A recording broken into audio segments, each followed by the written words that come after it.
الحمد لله وكفى وسلام على عباده الذين اصطفى أما بعد فأعوذ بالله من الشيطان الرجيم بسم الله الرحمن الرحيم ما يستوي الأعمى والبصير وقال النبي صلى الله عليه وسلم بلغوا عني ولو آية أو عليه الصلاة والسلام اللهم صل على محمد وعلى آل محمد كما صليت على إبراهيم وعلى آل إبراهيم إنك حميد مجيد اللهم بارك على محمد وعلى آل محمد كما باركت على إبراهيم وعلى آل إبراهيم إنك حميد مجيد আলহামদুলিল্লাহ খানকায়ে মুহাম্মাদিয়াতে ইসলাহি মজলিসের উপস্থিত হযরত বুজুর্গ উলামায়ে কেরাম, সম্মুখপানে সমবেত দিন প্রিয়, ইসলাম প্রিয়, দিনদার ইমানদার মুমিন মুসলমান ভাইয়েরা, আল্লাহর দরবারে শুকর, আল্লাহ তাআলা আমাদেরকে উলামাদের সোহবতে দ্বীনি মজলিসে আসার বসার তৌফিক দান করেছেন। কালিমাতুশ শুকর পড়ি আলহামদুলিল্লাহ। একটা জমানা ছিল যে জমানায় দিন শিখতে হইলে ঘর থেকে বেরিয়ে অনেক দূরে যেতে হতো। একটা হাদিস শিখার জন্য অনেক দূরে যেতে হইতো। একটা হাদিস শিখার জন্য শত শত মাইল সফর সময় ছিল।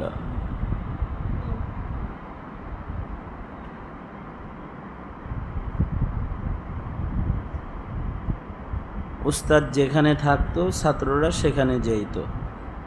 যার কাছে ইলম, দ্বীনি বুঝ অথবা তাফাক্কুহ ফিদ্দীন যার আছে, অথবা ফাকাহাত যার আছে, অথবা ইলমে দ্বীনের আমানত যার কাছে আছে, একটা জমানা ছিল সেখানে যাইতে হইতো শিখার জন্য। ওই জমানাটা অনেক কঠিন ছিল।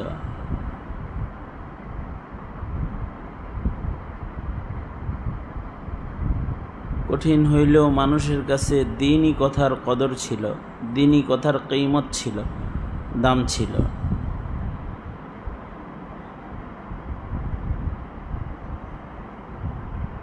যেমন একজন মুহাদ্দিস হযরত হিশাম ইবনে আমের রাহমাতুল্লাহি আলাইহি, এত বড় একজন মুহাদ্দিস ছিলেন যার লক্ষ লক্ষ রিওয়ায়াত মুখস্থ ছিল, লাখ লাখ। ওনার বয়স তখন ৪৫ বছর বয়স। তো ওনার বাড়ির থেকে ইমাম মালিক রহমতুল্লাহি আলাইহির বাড়ি শত শত মাইল দূর। তো উনি ওই ৪৫ বছর বয়সে মরুভূমি সফর করে হযরত হিশাম ইমাম মালিক রহমতুল্লাহি আলাইহির বাড়িতে আসছেন। বাড়ির উঠানে মোলাকাত হয়েছে, সবাই দেখাই দিছে ইনি ইমাম মালিক, দেখাই দিছে।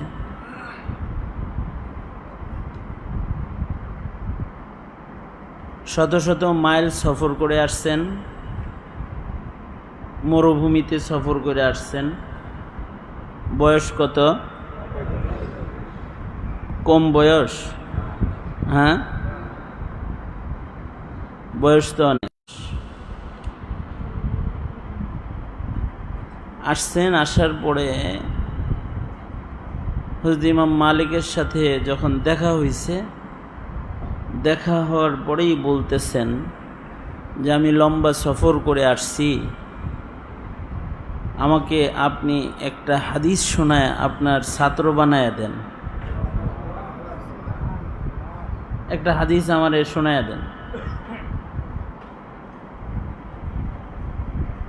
একটা হাদিস শোনার পরেও যদি আমার মৃত্যু হয়ে যায়, তাইলে আমার সফরটা কাজে লেগে গেল। একটা দামি কথা আমি শুনলাম, নবীজির একটা হাদিস শুনলাম। আমি যে এই যে লম্বা সময় সফর করে আসছি, আমার সফরটা কাজে লেগে গেল, আমাকে একটা হাদিস বলেন। এটা বলছি। ইমাম মালিক রহমতুল্লাহ আলাইহি অনেক নাজুক তবিয়তের মানুষ ছিলেন। সবার তবিয়ত একরকম না। কিছু মানুষের তবিয়ত কি থাকে? নাজুক তবিয়ত থাকে। আমার তবিয়ত, আমার দোস্তের তবিয়ত আর সাইদ শাহ হুজুরের তবিয়ত, সবার তবিয়ত কি এক? হ্যাঁ, কিছু মানুষের তবিয়তের ভিতরে নাজাকাত থাকে, একেবারে অনেক গরম তবিয়ত থাকে অনেকের। ইমাম মালিক রহমতুল্লাহ আলাইহি অনেক গরম তবিয়তের মানুষ ছিলেন।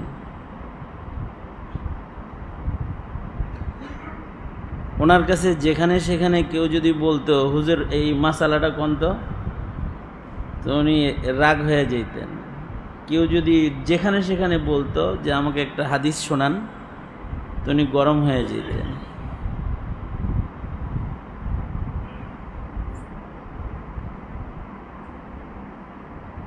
কেন? ওনারা যে ইলম শিখতেন, ভালো কথা শোনাইতেন কাউকে, অথবা নিজে শিখতেন, নসিহত করতেন অথবা নসিহত শুনতেন, অথবা হাদিস বলতেন অথবা হাদিস শুনতেন, এটা যে একটা অনেক দামি ইবাদত, এই বুঝ ওনাদের দিলের ভেতরে অনেক উঁচু অবস্থায় ছিল। এই কারণে ওনারা বেওযু কাউরে ওয়াজ করতেন না। আমরা তো ওয়াজ করার সময় ওযু বা একটা হাদিস পড়ার সময় ওযু লাগবে, এই আহমিয়াত আমাদের মধ্যে ইল্লা মাশা আল্লাহ, যদি কারোর সহি বুঝ থাকে তার তো আছে। কিন্তু ওয়াজ করতেও যে ওযু করে করা দরকার, এটা একটা দামি ইবাদত, এটাকে তহারাতের সাথে করা দরকার, এই বুঝি বা কয়জনের আছে? ঠিক না? এমনকি দর্শে কিতাব পড়ানোর সময় অনেক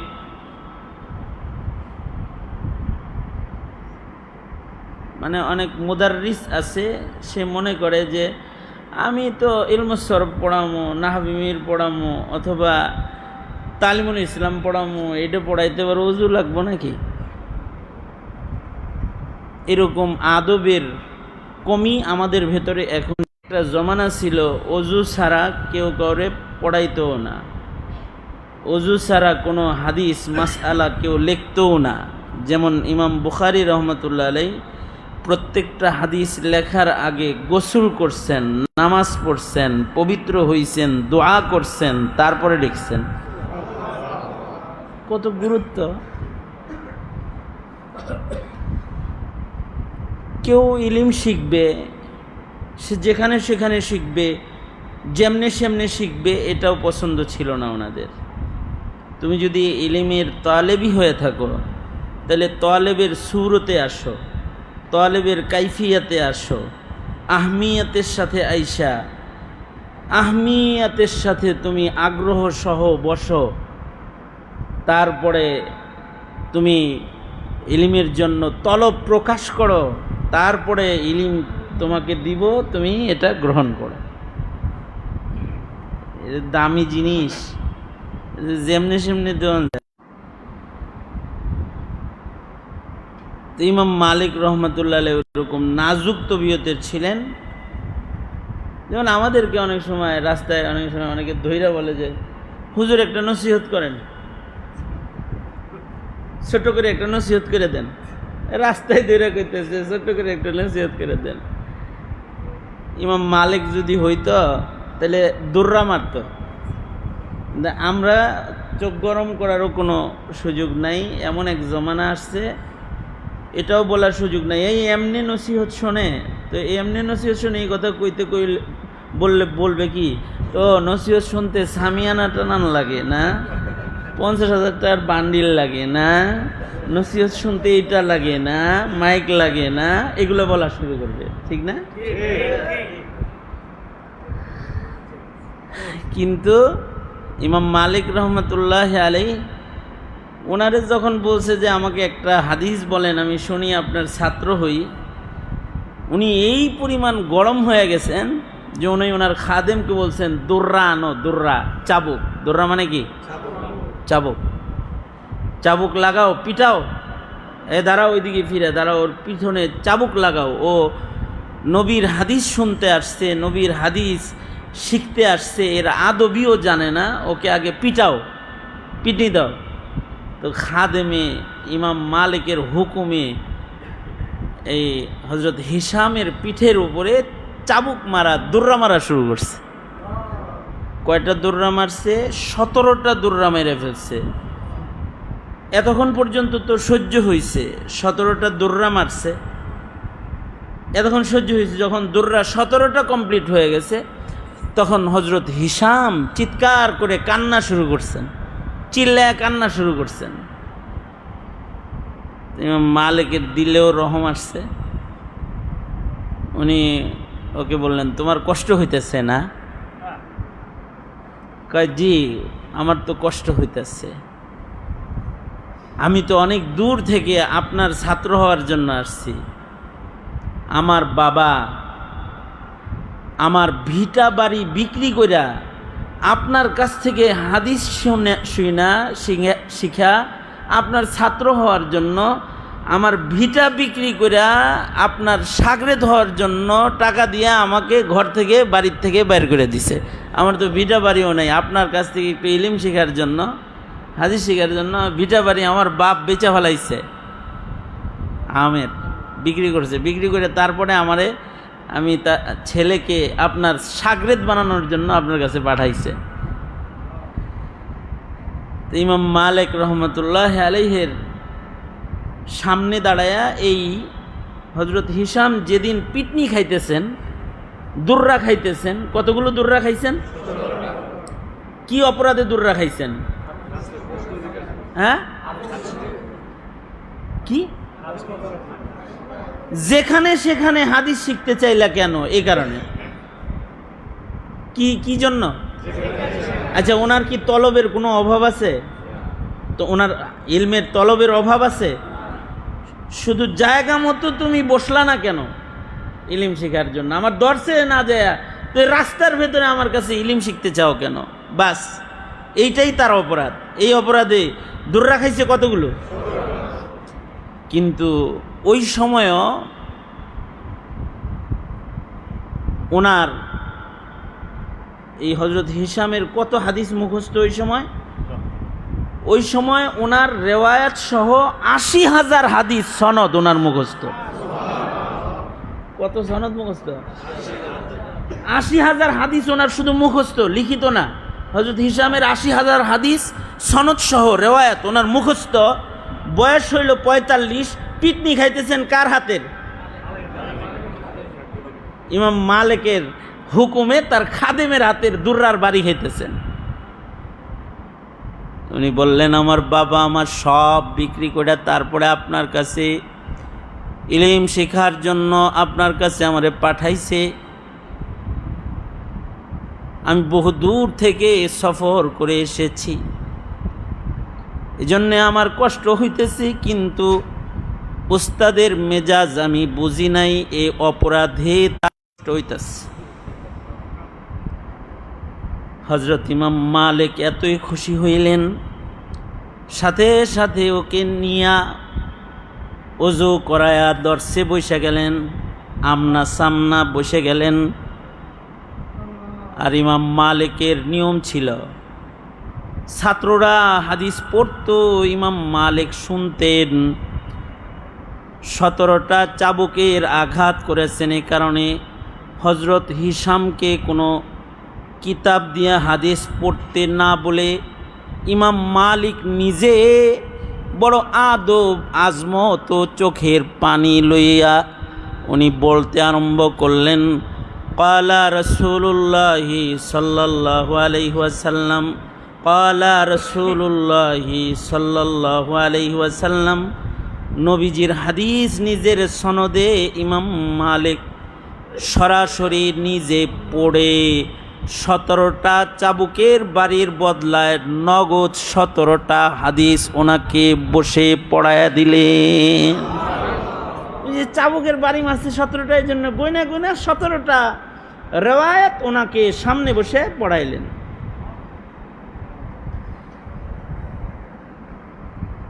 এই যে এতটুকু ছাত্র হওয়ার জন্য, 17টা হাদিসের ছাত্র হওয়ার জন্য হিশামকে বাড়ি বেচা, বাপের ভিটা বেচা, শত শত মাইল সফর করা হজরত ইমাম মালিকের দরবার পর্যন্ত যাইয়া তারপরে হাদিস শোনা লাগছে 17টা। গুগল টিপ দিলে হাদিসের অভাব নাই। এখন তো মোবাইলের মধ্যে গুগলে টিপ দিলে কি হাদিসের অভাব আছে? কত কঠিন জমানা ছিল ওই সময়, যে কেউ যদি ইলম শিখতে চাইতো তাহলে তাকে এই পরিমাণ কষ্ট করে যেতে হইতো, তারপরে একটা হাদিস তার শিখতে হইতো, একটা কথা তার জানতে হইতো। কেন এত কষ্ট করত? এত কষ্ট এজন্য করত, এই কষ্ট কইরা এই ইলিমগুলা অর্জন করে নিলে সে হবে চক্ষুওয়ালা। আর যদি এই ইলিমটা সংগ্রহ করতে না পারে তাহলে সে হবে অন্ধ। মা ইস্তাবিল আ'মা ওয়াল বাসীর, চোখওয়ালা আর চোখ ছাড়া, অন্ধ আর চক্ষুওয়ালা দুইজন সমান না। দুনিয়াতে কেউ যদি অন্ধ রয়ে যায় তাহলে সে আখিরাতেও অন্ধ হবে। মান কানা ফি হাদিহি আ'মা ফাহুয়া ফিল আখিরাতি আ'মা। দুনিয়ায় যারা অন্ধ হবে তারা আখিরাতে অন্ধ হবে। দুনিয়াতে অন্ধ মানে কি? দুনিয়াতে অন্ধ মানে হইল তারা দুনিয়াতে হক দেখে না, সত্য দেখে না, ভালো দেখে না, হালাল দেখে না। দুনিয়াতে হালাল দেখে না, সত্য দেখে না, মিথ্যা দেখে, হারাম দেখে, ইবাদত দেখে না, গুনাহ দেখে। আছে না নাই? আপনারও চোখ আছে, আর একজনেরও চোখ আছে। আপনি আপনার চোখ দিয়ে হারাম দেখেন, এ কারণে সুদের টাকাটা ধরেন না।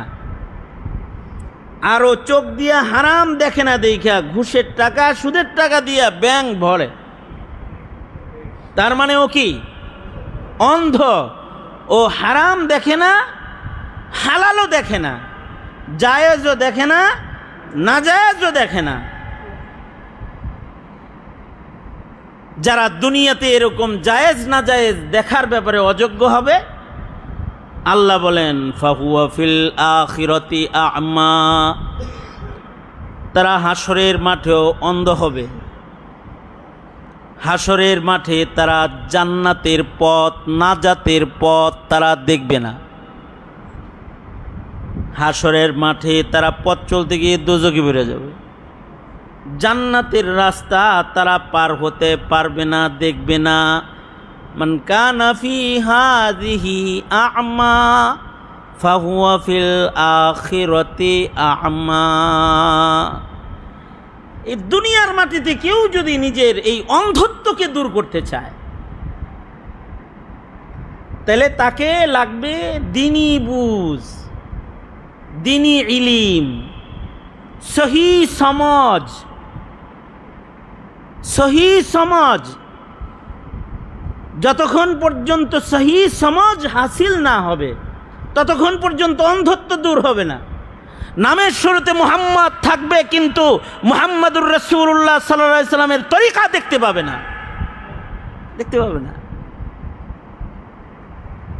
যদি সে আল্লাহর রসুলের তরিকাকে দেখতে চায়, তাহলে তাকে কি হইতে হবে? চোখওয়ালা হইতে হবে। কিওয়ালা হইতে হবে? জোরে বলেন। চোখওয়ালা হইতে হবে। এই চোখওয়ালা হওয়ার জন্য যে জিনিসটা, যে নূরটা লাগে, সেই নূরটা হলো দ্বীনি জ্ঞানের নূর, ইলমি দ্বীনের নূর। এ কারণে ইলমি দ্বীনের এই নূর হাসিল করার জন্য চাবুকের বাড়ি খেয়েছে হিশাম ইমাম মালিকের 17টা চাবুকের বাড়ি খাইছে। কত বছর বয়সে বাড়ি খাইছে? 45 বছর বয়সে বাড়ি খেয়েছে। যখন বাড়িগুলা খাইছে তখন ওনার সিনার ভেতরে হাদিস কি পরিমাণ ছিল? 80,000 হাদিস রেওয়ায়াত সহ ওনার মুখস্থ ছিল। তারপরেও বাড়ি খাইছে।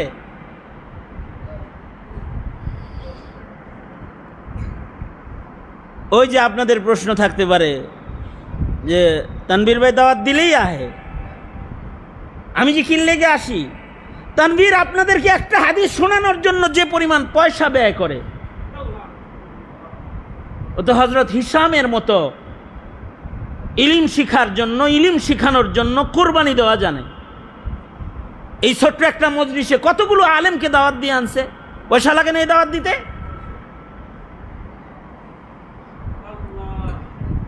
আল্লাহ পাক তো সহজে দিয়ে দিছে।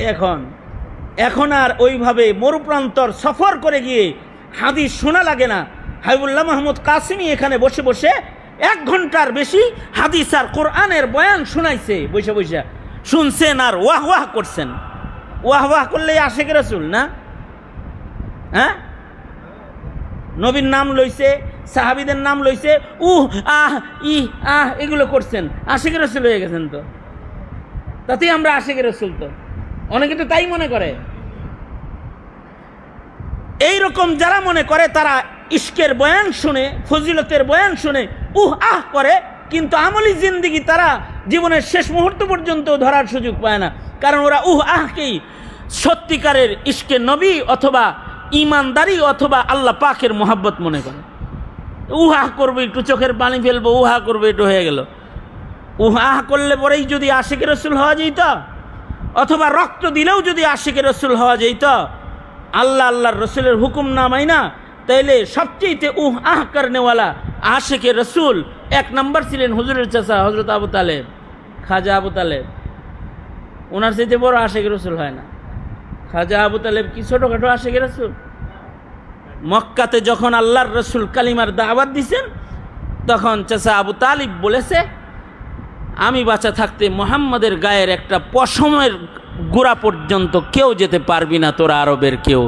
যদি মুহাম্মাদের পশমের চুলের গোড়া পর্যন্ত যেতে হয়, তাহলে আবু তালিবের গর্দান কেটে তারপরে যাইতে হবে। আবু তালিবের গর্দান আগে কাটা পড়বে, তারপরে মুহাম্মাদের গায়ের চুলের গোড়া পর্যন্ত যেতে পারবে।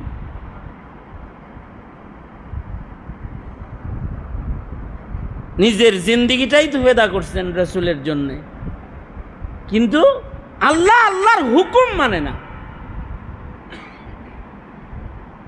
মৃত্যুর আগ মুহূর্তে যে আল্লাহর রসুল বলতেছেন, চাচা কালিমাটা পড়েন। না, পড়বো না, আমি বাপদাদার মিল্লাতের উপরে দুনিয়া থেকে যাইতে চাই। নবীজির জন্য এত কিছু করলো, নবীজিরে লালন পালন করলো, নবীজিরে পাহারা দিল, নবীজির জন্য জীবন দিতে রাজি, সব করতে রাজি। আল্লাহর রসুলের ধারণা যে আমি দোয়া করতে থাকি, হয়তো আমার চাচাকে আল্লাহ পাক মাফ করে দিতে পারে।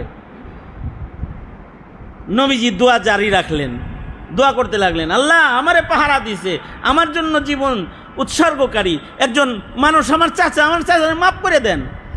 শেষ বেলা আল্লাহ তাআলা বলে, আহ করলে পরে, আবেগ জাহির করলে পরেই আশেক হয় না, সে আপনার প্রকৃত আশেক না। কারণ আপনার হুকুম মানে নাই, আল্লাহর হুকুম মানে নাই, আপনার দেখানো তরিকাকে গ্রহণ করে নাই।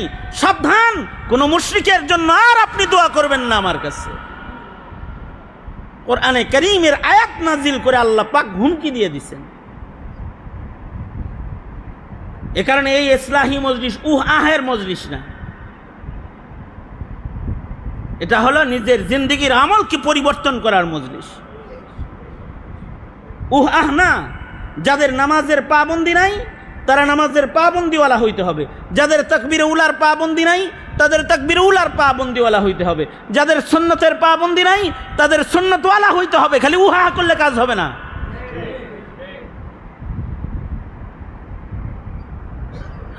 দিনের বড় কঠিন এক সময় এখন চলছে, অথচ দিন আপনার দুয়ারে হাজির। এখন কষ্ট করা লাগে না। এখন আপনার ঘরের দুয়ারেই দিন, আপনার হাতের ভেতরে দিন চলে আসে, দিনের কথা চলে আসে, কিন্তু নিজের প্রস্তুত হইতে হবে। ইসলাহি মজলিসের মৌলিক আদর্শ হলো মানুষকে প্রস্তুত বানানো। সুতরাং ইনশাআল্লাহ প্রস্তুতি নিব, ইনশাআল্লাহ বলেন। এই যে সস্তা পাওয়া যায় এটাকে সস্তা মনে করব না, অনেক কুরবানি দিয়ে এই দিন অর্জন করতে হয়, সস্তা মনে করব না এটাকে, ইনশাআল্লাহ বলেন। সবাই খালেস দিলে তওবা করি, আল্লাহ আমাদের মাফ করে দেখ। বলেন আস্তাগফিরুল্লাহ রাব্বি মিন কুল্লি যামবি ওয়া আতুবু ইলাইহি লা হাওলা ওয়ালা কুওয়াতা ইল্লা বিল্লাহিল আলিয়্যিল আযীম। আস্তাগফিরুল্লাহ রাব্বি মিন কুল্লি যামবি ওয়া আতুবু ইলাইহি লা হাওলা ওয়ালা কুওয়াতা ইল্লা বিল্লাহিল আলিয়্যিল আযীম।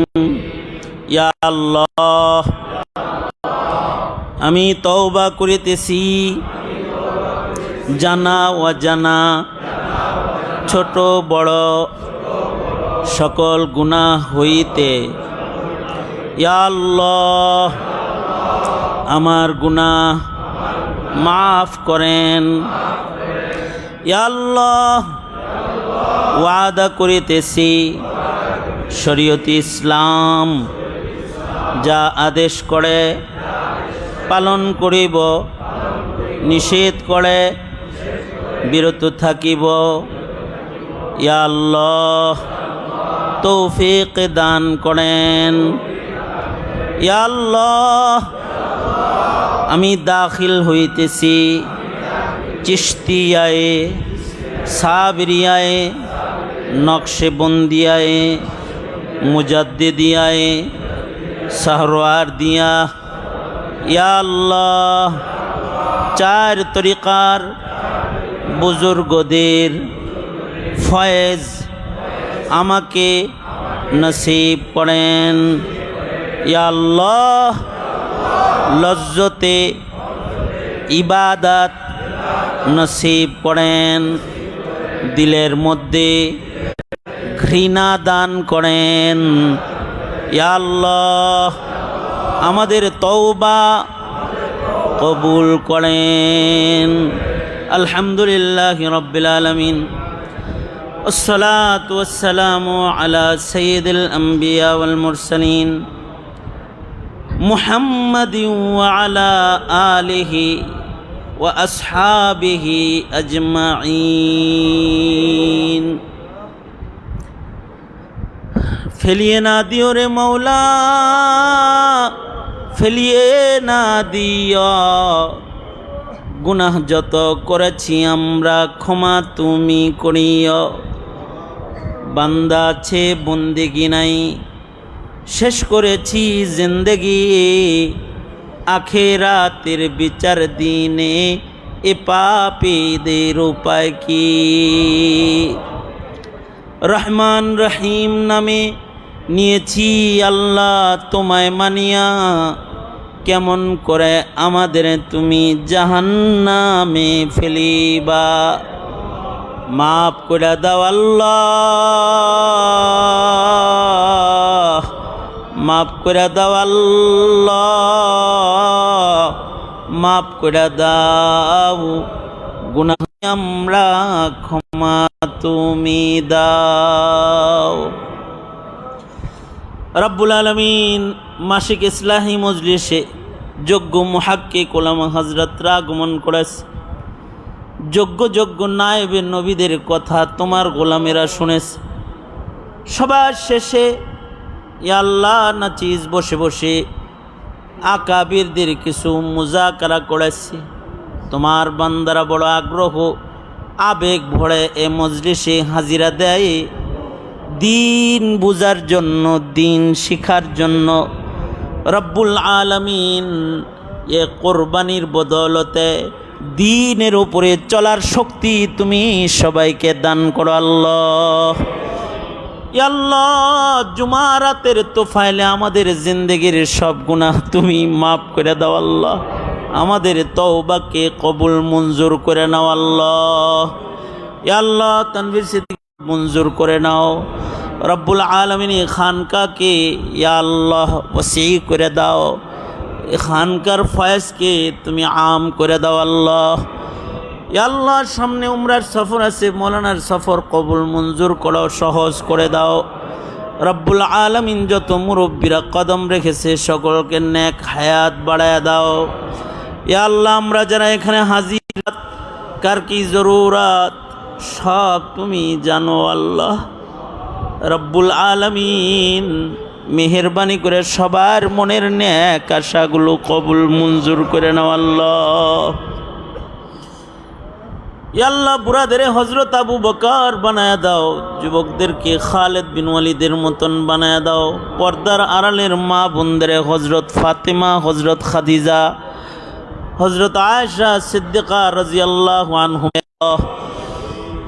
রব্বুল আলামিন ইয়া আল্লাহ, আমরা যারা হাত তুলেছি আল্লাহ রব্বুল আলামিন, অনেকের মা অন্ধকার কবরের বাসিন্দা, অনেকের বাপ অন্ধকার কবরের বাসিন্দা।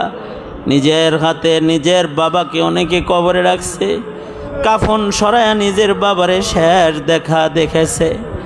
কেউ বা নিজের মাকে জীবনের শেষ দেখা দেখেছে, মায়ের কবরে নামায় রেখে এসেছে, আর চিরতরে মা ডাক বন্ধ হয়ে গেছে। রব্বুল আলামিন, যাদের মা বাবা কবরে চলে গেছে তাদের মা বাবার কবরগুলা জান্নাতের বাগান বানায় দাও আল্লাহ। ইয়া আল্লাহ, যাদের আব্বা আম্মা আছে হায়াত বাড়ায় দাও, বেশি বেশি করে খেদমত করতে পারে তৌফিক দান করো আল্লাহ। আমাদের সন্তানদেরকে কবুল মঞ্জুর করে নাও আলো ইয়ালকে। আল্লাহ, নেককার পরহেজগার বানায় দাও। তোমাকে চিনার তৌফিক দাও, তোমার হুকুম মানার তৌফিক দাও। ইয়া আল্লাহ, ইবাদতের মজা দান করো আল্লাহ, সিজদার মজা দান করো আল্লাহ, তিলাওয়াতুল কুরআনের মজা দান করো আল্লাহ, জিক্রুল্লাহর মজা দান করো আল্লাহ। छुरा कर गैरू से दिल को तो अपना खास कर हमको, तो फजले खास को हम सब प्यार आम कर अपना, तो फजले खास को हम सब प्यार आम कर अपना। রব্বুল আলামিন, আমাদের দিলে তোমার মোহাব্বতের আগুন জ্বালায়া দাও আল্লাহ। ইয়া আল্লাহ, আমরা যেন তোমার কোনো হুকুমকে অমান্য না করি আল্লাহ। রব্বুল আলামিন, যেদিন মৃত্যু দিবা রব্বুল আলামিন সেদিন খাতেমা বিল খায়ের দান করো আল্লাহ। রব্বুল আলামিন, ईमानदार बोले डाइके कबरे दिओ अल्लाह, तुम्हार बांदा बोले डाइके कबरे दिओ अल्लाह। रब्बुल आलामीन, आमादेर गुनार दिके तुमी ताकायो ना अल्लाह। हे अल्लाह, गुनार दिके ताकाइले दोजख छाड़ा कोनो उपाय नेই अल्लाह। रब्बुल आलामीन, तुम्हार शान अल्लाहुम्मा आफिना फी कुदरतिका व अदखिलना फी रहमतिक। अल्लाहुम्मा अहिनी मा अलिमतल हयाता खैरन ली وتوفني إذا علمت الوفاة خيرا لي. اللهم إنا نسألك الرضا بالقدر والفوز في القضاء ونزل الشهداء وعيش السعداء ومرافقة الأنبياء والنصر على الأعداء. اللهم أرزنا بقضائك وبارك لنا فيما قدر لنا حتى لا نحب تعجيل ما أخرت ولا تأخير ما عجلته. اللهم اجعلنا من التوابين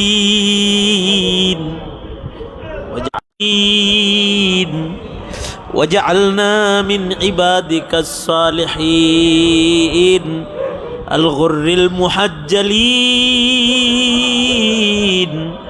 الوفد المتقبلين. বড় আদর করে না বানাইছো আল্লাহ, আদর করে হিদায়াতের পথে উঠায়া দিও আল্লাহ, আদর করে আল্লাহ, আদর করে তোমার নবীর ইত্তিবার ভেতরে আটকাইয়া দিও আল্লাহ। যেদিন কবরে ডাক দিবা আদর করে ইমানদার বলে ডাক দিয়ে দিও আল্লাহ। আল্লাহ যেদিন হাসরে দাঁড় করাইবা আদর করে আরশের নিচে দাঁড় করাইয়া দিও আল্লাহ। মিজানের সামনে হিসাব আসান করে দিও আল্লাহ। পুলসিরাত ইয়া আল্লাহ আদর করে কোলে করে পার করে দিও আল্লাহ। তুমি ধরলে বাঁচার উপায় নাই আল্লাহ, আমাদের ধৈর্য না আল্লাহ, আমাদের গুনাহের কারণে কোনো আযাব দিও না আল্লাহ। বন্যায় কবলিত বাংলাদেশের সকল মুসলমান ইয়া আল্লাহ যারা কষ্ট পাইতেছে তাদের উপরে তুমি রহম করো আল্লাহ। রব্বুল আলামিন মুসিবত জাদাদের পাশে দাঁড়ানোর তৌফিক আমাদের তুমি দান করো আল্লাহ। ইয়া আল্লাহ সারা দুনিয়ার মজলুম মুসলমানদের জন্য মদদ নুসরত পাঠায় দাও। ইয়া আল্লাহ খানকাকে কবুল মঞ্জুর করে নাও। ইয়া আল্লাহ মাদ্রাসার জন্য প্রশস্ত জায়গার ইন্তজাম করে দাও। ইয়া আল্লাহ আমাদের সকলকে তুমি কবুল আর মঞ্জুর করে নাও আল্লাহ। ইয়া জাবির আল আজমিল কাসির ইয়া রাজিক الطفل الصغير يا بديع العجائب بالخير يا بديع سبحان ربك رب العزة عما يصفون وسلام على المرسلين والحمد لله رب العالمين. السلام عليكم ورحمة الله. আমরা সকলে একটু বসবো, তো মেহমানদারি ইন্তজাম আছে, আমরা সবাই একটু বাড়িতে বসি, এখানে ইনশাল্লাহ ইন্তজাম হবে। আমাদের আগামী মাসের মজলিস ইনশাল্লাহ 28 তারিখ, আগামী মাসের শেষ শুক্রবার আমাদের শেখ আল্লামা খালেদ সাইফুল্লাহ আইয়ুবী হযরত হাজির থাকবেন এবং শেখ হাসান জামিল সাহেব থাকবেন এবং আমাদের সকলের মুরব্বী আল্লামা সাইদ আল মুজবান হযরত থাকবেন। আগামী মাসের 28 তারিখ শেষ শুক্রবার সকল